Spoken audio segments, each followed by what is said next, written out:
નમસ્કાર વિદ્યાર્થી મિત્રો. ધોરણ 11 વિષય અર્થશાસ્ત્ર, એમાં પ્રકરણ નંબર 5 આવક અને ખર્ચના ખ્યાલો. અત્યાર સુધી આપણે આ પ્રકરણ અંતર્ગત ખર્ચના વિવિધ ખ્યાલો જેવા કે વાસ્તવિક ખર્ચ, વૈકલ્પિક ખર્ચ, નાણાકીય ખર્ચનો પરિચય મેળવ્યો. ત્યારબાદ સ્થિર ખર્ચ અને અસ્થિર ખર્ચ તેમજ કુલ ખર્ચ આનો પણ પરિચય મેળવ્યો. એટલે કુલ 6 પ્રકારના ખર્ચ આપણે અહીંયા સ્પષ્ટ કર્યા છે. હવે આજે આપણે વાત કરીએ છીએ આગળ મુદ્દા નંબર 5.3.4 સરેરાશ સ્થિર ખર્ચ, એવરેજ ફિક્સ્ડ કોસ્ટ, સરેરાશ અસ્થિર ખર્ચ, variable cost, average variable cost AVC અને એવરેજ કોસ્ટ એટલે કે સરેરાશ ખર્ચ. ત્યારબાદ સીમાંત ખર્ચ. તો વિદ્યાર્થી મિત્રો, મેં તમને કહ્યું છે કે આ પ્રકરણમાંથી તમને લગભગ 12 થી 13 ડેફિનેશન આવશે અને આ વ્યાખ્યાઓ આપણે કરી રાખવાની છે. બધી એક એક લીટીની ને એકદમ સહેલી છે. જો આ ડેફિનેશન તમે કરશો તો ખૂબ જ સરળતાથી આ પ્રકરણ લગભગ 90% તમને આવડી જશે. જેમ કે અગાઉના સેશનમાં આપણે ભણી ગયા કે ભાઈ સ્થિર ખર્ચ એટલે એની રેખા આડી ધરીને સમાંતર, અસ્થિર ખર્ચ એનું ઉદ્ગમ સ્થાન શૂન્યથી શરૂ થઈને ઉપરની તરફ જાય, બરાબર છે. કુલ ખર્ચ એટલે સ્થિર અને અસ્થિરનો સરવાળો. તો આજે વાત કરીએ છીએ સરેરાશ સ્થિર ખર્ચ. અંડરલાઇન કરજો. તમારે પેન્સિલથી જ્યાં હું કહું ત્યાં અંડરલાઇન કરી 1 માર્ક્સ માટે એ પહેલાં તૈયાર કરી દેવાનું. તો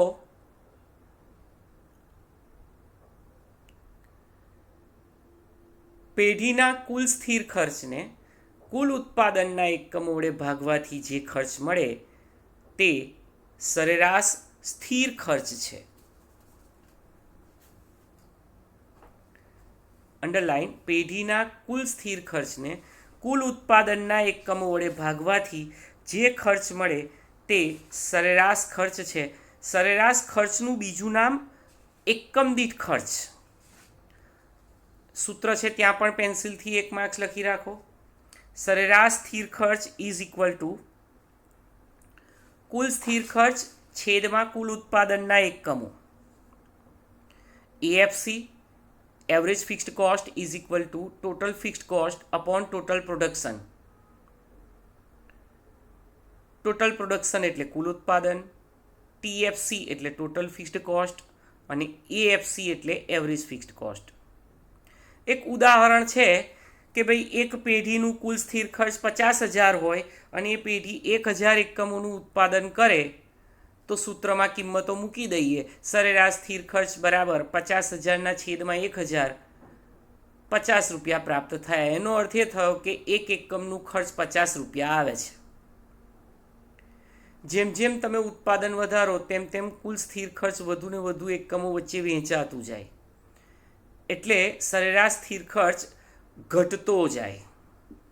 અને એટલે જ અંડરલાઇન કરો, સરેરાશ સ્થિર ખર્ચની રેખા ઋણ ઢાળવાળી હોય છે.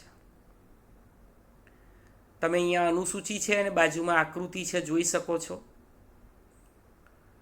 ઉત્પાદનનું પ્રમાણ જ્યારે 10 એકમ હતા ત્યારે કુલ સ્થિર ખર્ચ 100 અને સરેરાશ સ્થિર ખર્ચ એટલે 100 ભાગ્યા 10 બરાબર 10. ઉત્પાદનનું પ્રમાણ વધારીને 20 એકમ કર્યું, સ્થિર ખર્ચ તો સ્થિર જ રહેવાનો, એટલે સરેરાશ સ્થિર ખર્ચ ઘટીને 5 રૂપિયા થયો. પછી 3 રૂપિયા ને 30 પૈસા, 2 રૂપિયા 50 પૈસા અને 2 રૂપિયા. આમ જેમ જેમ ઉત્પાદનનું પ્રમાણ વધે તેમ તેમ સ્થિર ખર્ચ ઘટે. ઓએક્સ ધરી પર ઉત્પાદનનું પ્રમાણ છે, ઓવાય ધરી પર સરેરાશ સ્થિર ખર્ચ દર્શાવેલો છે. ઉત્પાદન જેમ જેમ વધે છે તેમ તેમ સરેરાશ સ્થિર ખર્ચની રેખા ડાબી બાજુ જમણી એટલે ઉપરથી નીચે તરફ જાય છે. જુઓ તમે આકૃતિમાં એવીસી રેખા ઋણ ઢાળ ધરાવે છે, પણ યાદ રાખજો એ ઘટે છે ખરો, પણ શૂન્ય કદાપી નથી થતો. સરેરાશ સ્થિર ખર્ચ ક્યારેય શૂન્ય થતો નથી. આ યાદ રાખવાનું. આ પૂછાય એવું છે MCQમાં પણ. કયો ખર્ચ ઉત્પાદન વધવા છતાં ક્યારેય શૂન્ય થતો નથી? ઘટે છે ખરો, ઉત્પાદન વધવા છતાં ઘટે છે પણ શૂન્ય થતો નથી. તો જવાબ આવે સરેરાશ સ્થિર ખર્ચ. આ યાદ રાખજો વિદ્યાર્થી મિત્રો. બીજો ખર્ચ છે સરેરાશ અસ્થિર ખર્ચ. ત્યાં પણ અંડરલાઈન કરજો. પેઢીના કુલ અસ્થિર ખર્ચને કુલ ઉત્પાદનના પ્રમાણ વડે ભાગતા સરેરાશ અસ્થિર ખર્ચ મળે છે. ત્યાં અંડરલાઈન કરી રાખજો. સરેરાશ અસ્થિર ખર્ચ એ એકમ દીઠ અસ્થિર ખર્ચ છે. ઉત્પાદન તમારે ચાલુ રાખવું છે કે બંધ કરવું છે કે ઉત્પાદનમાં વધારો કરવો છે એનો નિર્ણય લેવો હોય તો આ સરેરાશ અસ્થિર ખર્ચ ખૂબ ઉપયોગી છે. એનું સૂત્ર પેજ નંબર 52 ઉપર છે. તમે જુઓ. પહેલું જ સરેરાશ અસ્થિર ખર્ચ ઇઝ ઇક્વલ ટુ કુલ અસ્થિર ખર્ચ છેદમાં કુલ ઉત્પાદનના એકમો. AVC is equal to TVC upon TP, એટલે કે average variable cost is equal to TVC એટલે ટોટલ વેરિયેબલ કોસ્ટ એટલે કે કુલ અસ્થિર ખર્ચ છેદમાં અપોન ટીપી એટલે ટોટલ પ્રોડક્શન. અહીં એક ઉદાહરણ છે કે ભાઈ પેઢીનું કુલ અસ્થિર ખર્ચ 150 અને 20 એકમોનું ઉત્પાદન કરે તો 150 ભાગ્યા 20 ઇઝ ઇક્વલ ટુ 7.5 રૂપિયા પ્રાપ્ત થયા. હવે અહીંયા પણ તમે જેમ જેમ ઉત્પાદન વધારો છો તેમ તેમ કુલ અસ્થિર ખર્ચ વધતો જાય છે. શરૂઆતમાં ઉત્પાદન વધતા સરેરાશ અસ્થિર ખર્ચ ઘટે છે. ઉત્પાદનનો વધારો ચાલુ રહેતા સરેરાશ અસ્થિર ખર્ચ ન્યૂનતમ થાય છે. યાદ રાખજો, એક સ્ટેજ ઉપર તે ઘટે છે ન્યૂનતમ, એટલે એનાથી હવે ઘટશે નહીં. અને ત્યારબાદ ફરી ઉત્પાદન વધશે તો સરેરાશ અસ્થિર ખર્ચ વધતો જશે. એટલે કે તેને ઉત્પાદનના પ્રમાણ સાથે સંબંધ છે એમ કહેવાય. તમે આકૃતિમાં જોઈ શકો છો ઉત્પાદનનું પ્રમાણ 10 એકમ, 20 એકમ, 30 એકમ, 40 એકમ, 50, 60, 70 એકમ આપેલું છે. એની સામે કુલ અસ્થિર ખર્ચ. હવે આ અસ્થિર ખર્ચ છે, યાદ રાખજો ઉત્પાદન વધે તો ખર્ચ વધે પણ ઘટતા દરે વધારવાનો છે. તમે જુઓ 10 એકમે 80 રૂપિયા હતા તો 20 એકમે 150, 70નો વધારો, તો 30 એકમે 210, 60નો વધારો, પછી પાછું 40 એકમથી વધતા દરે વધારો, 80નો વધારો, પછી 50 એકમે પાછો 100નો વધારો. જો 290થી 390 થયા, પછી 500 થયા, 110નો વધારો અને પછી 120નો વધારો, 70 એકમે 620 થયા. એટલે તમારે યાદ રાખવાનું કે ઉત્પાદનનું પ્રમાણ વધે ત્યારે શરૂઆતમાં સરેરાશ અસ્થિર ખર્ચ ઘટતા દરે વધે છે, પછી ન્યૂનતમ થાય છે અને પછી એ વધતો જાય છે. અહીંયા એને આધારે જ સરેરાશ અસ્થિર ખર્ચ જોઈ શકાય છે આકૃતિમાં. શરૂઆતમાં ડાબી બાજુથી જમણી બાજુ ઉપરથી નીચે તરફ ઋણઢાળ ધરાવતી રેખા છે. શરૂઆતમાં ઘટે છે પણ 30 એકમો પછી સરેરાશ અસ્થિર ખર્ચ વધવાનું વલણ ધરાવે છે. કારણ કે શરૂઆતમાં વધતી પેદાશ અને ત્યારબાદ ઘટતી પેદાશનો નિયમ અમલમાં આવે. ત્યાં અંડરલાઈન કરજો, શરૂઆતમાં વધતી પેદાશ અને પછી ઘટતી પેદાશ. વધતી પેદાશમાં શું થાય કે ઉત્પાદનના એકમો વધે ત્યારે અસ્થિર ખર્ચ વધે ખરો પણ ઘટતા દરે વધે. અને પછી ઘટતી પેદાશ એટલે શું? ઉત્પાદનનું પ્રમાણ વધે પણ ખર્ચ જે છે, અસ્થિર ખર્ચ જે છે એ વધતા દરે વધે. આવું યાદ રાખજો. આને કહેવાય વધતી પેદાશ અને ઘટતી પેદાશનો નિયમ.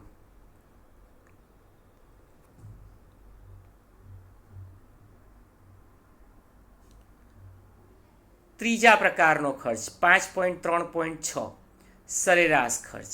વિદ્યાર્થી મિત્રો, આપણે સરેરાશ સ્થિર ખર્ચ જોયો, સરેરાશ અસ્થિર ખર્ચ જોયો, બરાબર. એ બંનેનો સરવાળો એટલે સરેરાશ ખર્ચ. સરેરાશ ખર્ચને સરેરાશ કુલ ખર્ચ પણ કહેવાય. સરેરાશ ખર્ચ એ એકમ દીઠ છે. આપણે આ જ ખર્ચ ધ્યાનમાં વધારે લેવાનો છે. આગળના જે સરેરાશ સ્થિર અને સરેરાશ અસ્થિર ભણ્યા એની તો ખાલી ડેફિનેશન યાદ રાખીશું, પણ આ મેઇન છે. કુલ ખર્ચને અંડરલાઇન કરજો, કુલ ખર્ચને ઉત્પાદનના એકમો વડે ભાગીને સરેરાશ ખર્ચ પ્રાપ્ત થાય. હવે કુલ ખર્ચ એટલે શું? સ્થિર ખર્ચ અને અસ્થિર ખર્ચનો સરવાળો. તેથી કુલ સ્થિર ખર્ચ વત્તા કુલ અસ્થિર ખર્ચ એને ઉત્પાદનના એકમો વડે ભાગો એટલે સરેરાશ ખર્ચ પ્રાપ્ત થાય છે. સૂત્ર છે ત્યાં 1 માર્ક્સ લખી રાખો. સરેરાશ ખર્ચ બરાબર કુલ ખર્ચ છેદમાં કુલ ઉત્પાદનના એકમો. આ સૂત્ર પણ ચાલશે. અથવા સરેરાશ ખર્ચ બરાબર સ્થિર ખર્ચ એટલે કે એફસી વત્તા વીસી અપોન ટીપી, એવું પણ ચાલશે. હવે એફસી વત્તા વીસીને બીજા શબ્દોમાં ટીસી પણ કહેવાય, ટોટલ કોસ્ટ. એસી એટલે average cost is equal to TC upon TP. સરેરાશ ખર્ચ બરાબર કુલ ખર્ચ છેદમાં ટોટલ પ્રોડક્શન એટલે કે કુલ ઉત્પાદન. અહીંયા એક પેઢીના ખર્ચના વલણો આપણે અહીંયા આકૃતિમાં જોઈએ છે. જુઓ, ઉત્પાદનનું પ્રમાણ એટલે કે પી. 1 2 3 4 5 6 7 નંગ ઉત્પાદન થાય ત્યાં સુધી ગયા છે. કુલ ખર્ચ એટલે ટીસી. આ કુલ ખર્ચમાં સ્થિર અને અસ્થિર બંનેનો સમાવેશ થાય છે. 9 ને 7 16 ને 5 21 ને 4 28. તમે જુઓ, ચોથા એકમ સુધી કુલ ખર્ચ વધે છે પણ ઘટતા દરે વધે છે. 9 માં 7 ઉમેરો 16, માં 5 ઉમેરો 21, માં 7 ઉમેરો 28. હવે વધતા દરે 12 40, 14 54, 16 70. એની સામે સરેરાશ ખર્ચ એટલે તમે જાણો છો કે કુલ ખર્ચ ભાગ્યા ઉત્પાદનના એકમો. તો 9 ભાગ્યા 1 9, 16 ભાગ્યા 2 8, 21 ભાગ્યા 3 7, 28 ભાગ્યા 4 7, 40 ભાગ્યા 5 8, 54 ભાગ્યા 6 9, 70 ભાગ્યા 7 10. જેમ જેમ ઉત્પાદનનું પ્રમાણ વધતું જાય છે તેમ તેમ કુલ ખર્ચ પણ વધતું જાય છે. પણ શરૂઆતમાં સરેરાશ ખર્ચ ઘટે છે, પછી એ સ્થિર થાય છે અને પછી વધવાનું વલણ ધરાવે છે. હવે આ શરૂઆતમાં ઘટે, પછી સ્થિર થાય અને પછી પાછો વધે, એને આધારે આકૃતિ તમે જુઓ. 5.6 સરેરાશ ખર્ચની આકૃતિ. એમાં OX ધરી પર ઉત્પાદન છે અને OY ધરી પર સરેરાશ ખર્ચ છે. શરૂઆતમાં ઉત્પાદન વધારતા જાઓ છો તેમ તેમ સરેરાશ ખર્ચ ઘટે છે. અમુક ઉત્પાદન પછી ઘટાડાની સરખામણીમાં અસ્થિર ખર્ચ વધી જાય છે, ત્યારે કુલ ખર્ચ વધી જાય છે. અને એટલે જ અંડરલાઇન કરો, સરેરાશ ખર્ચની રેખા યુ આકાર ધરાવે છે. વિધાન સમજાવો, પરીક્ષામાં પૂછાય છે. સરેરાશ ખર્ચની રેખા યુ આકાર ધરાવે છે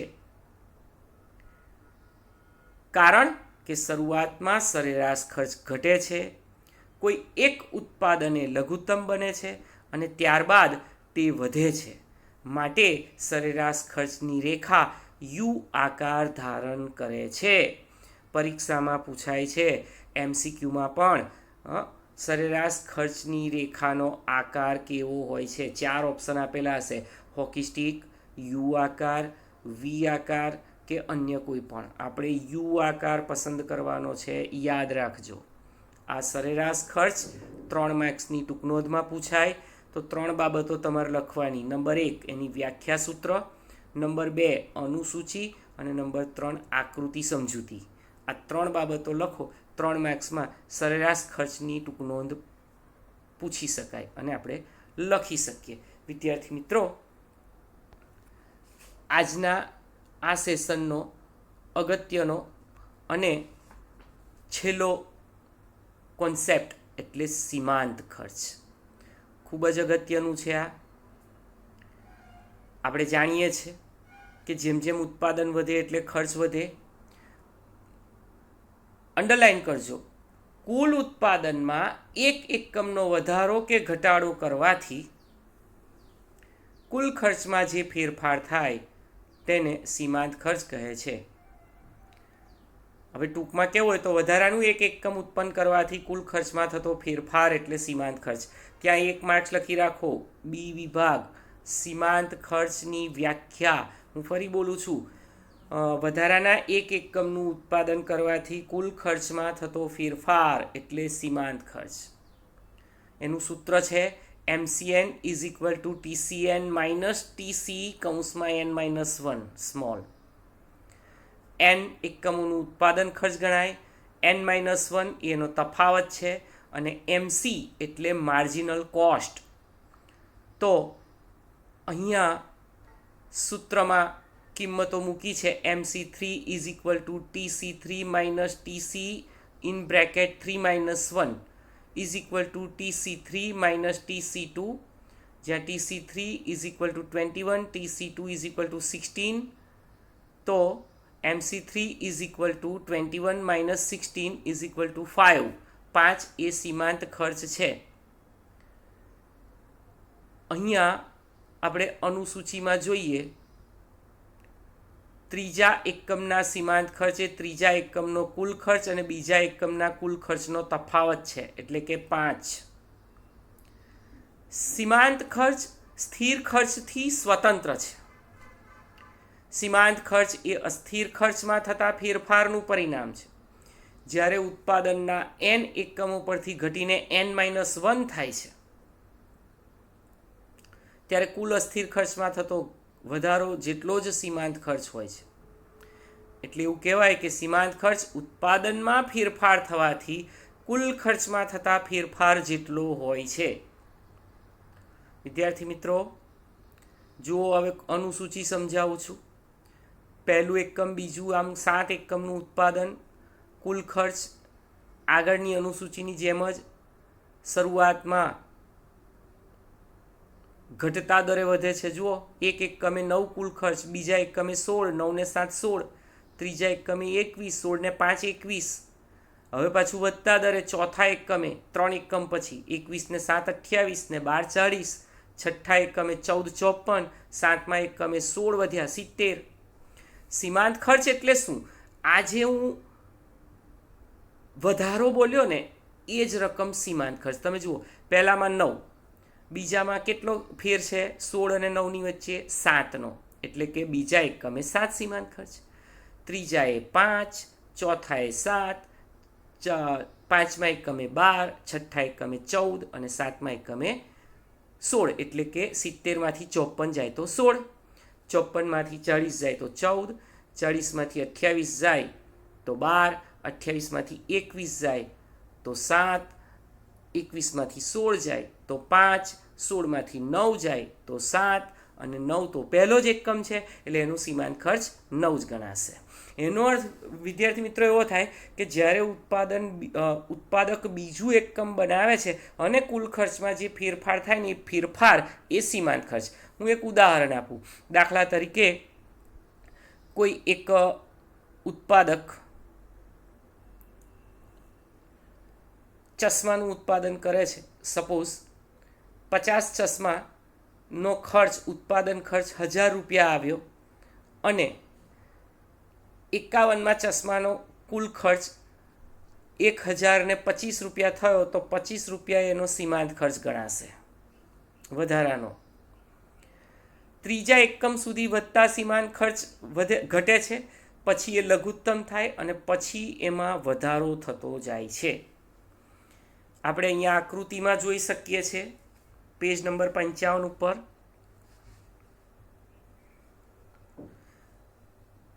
કુલ સરેરાશ ખર્ચની જેમ જ શરૂઆતમાં સીમાંત ખર્ચ ઘટે છે. જુઓ, એક્સ ધરી પર ઉત્પાદન વધતું જાય છે ત્યારે સીમાંત ખર્ચ વાય ધરી પર નીચે ઉતર્યો, A, B અને C બિંદુ સુધી. અમુક બિંદુ પછી વધતા દરે વધે છે, એટલે ઉત્પાદન વધતા સીમાંત ખર્ચ ઘટે છે, અને અમુક બિંદુ પછી વધે છે. આકૃતિમાં સીમાંત ખર્ચની રેખા અંડરલાઈન કરો, હોકી સ્ટિક જેવી હોય છે. જુઓ ચિહ્ન આપેલું છે, સ્ક્રીન ઉપર દેખાય છે. ત્રીજા એકમ સુધી સીમાંત ખર્ચ ઘટે છે, તેથી સીમાંત ખર્ચની રેખા ઋણ ઢાળની બને છે. ત્રીજા એકમ પછી ઉત્પાદન વધતા સીમાંત ખર્ચ પણ વધે, પરિણામે સીમાંત ખર્ચની રેખા હવે ધન ઢાળવાળી બને. એટલે પહેલાં આમ ઘટે છે, પછી ન્યૂનતમ થાય અને પછી વધે છે. એટલે કેવો આકાર ધારણ કર્યો? Hockey stick. હવે આ બે આકાર યાદ રાખજો. સીમાંત ખર્ચનો આકાર હોકી સ્ટિક જેવો છે, સરેરાશ ખર્ચની રેખા યુ આકારની છે. તો આજના સેશનમાં આપણે અહીં સુધી રાખીએ છીએ. હવે પછીની સેશનમાં આપણે સરેરાશ અને સીમાંત ખર્ચ વચ્ચેનો સંબંધ અને એ સિવાય લાંબા ગાળાના ખર્ચ તેમજ આવકના ખ્યાલોનો પરિચય મેળવીશું. હોમવર્કમાં તમારે સરેરાશ સ્થિર, સરેરાશ અસ્થિર, સરેરાશ ખર્ચ અને સીમાંત ખર્ચ આટલું આકૃતિ સહિત લખવાનું રહેશે. Thank you.